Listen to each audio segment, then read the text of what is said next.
राज्यामध्ये पुढील वर्षापासून अनेक लाभार्थ्यांना घरकुल मिळणार आहेत। या संदर्भात अनेक लाभार्थ्यांचे नाव देखील घरकुल याद्यांमध्ये येत आहेत। पुढील वर्षापासून राज्य सरकारकडून जेवढे घरकुल बांधण्यात येतील किंवा जेवढा घरकुल योजना राबवण्यात येतील त्या सर्वच घरकुल लाभार्थ्यांच्या घरावरती मोफत सोलार लावण्यात येण्याची घोषणा राज्याचे मुख्यमंत्री देवेंद्र फडणवीस यांनी केली आहे। दिनांक 25 डिसेंबर रोजी नागपूरमध्ये आयोजित पत्रकार परिषदेत या संदर्भात मुख्यमंत्री देवेंद्र फडणवीस यांनी घोषणा केली।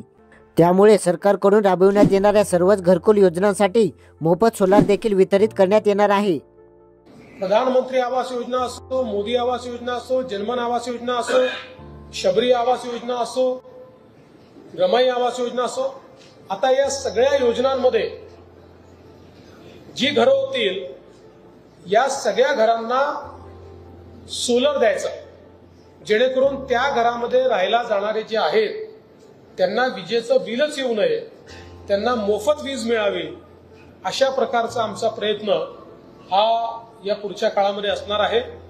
प्रधानमंत्री आवास योजना, शबरी आवास योजना, रमाई आवास योजना, त्याचबरोबर जनमन आवास योजना यांसारख्या जेवढ्या देखील राज्य सरकारकडून राबवण्यात येणाऱ्या घरकुल योजना आहेत या सर्व योजनांमधून जे घरे तयार होतील त्या घरांच्या छतावरती सोलार लावण्यात येणार आहे। हे सोलार लावल्यामुळे लाभार्थी कुटुंबांना वीज बिल येणार नाही, त्यांना मोफत वीज मिळेल आणि राज्याच्या विकासात तेजी येईल असं मुख्यमंत्री देवेंद्र फडणवीस यांच्याकडून सांगण्यात येत आहे।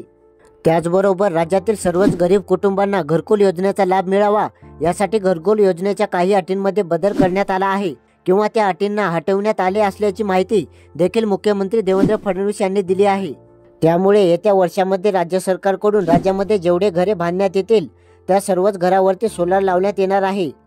या सोलारमुळे लाभार्थ्यांना खरंच लाभ होईल का? तुम्हाला काय वाटते कमेंटमध्ये नक्की सांगा आणि आपल्या शेतकरी समाधान या चॅनलला नक्की सबस्क्राईब करा। धन्यवाद।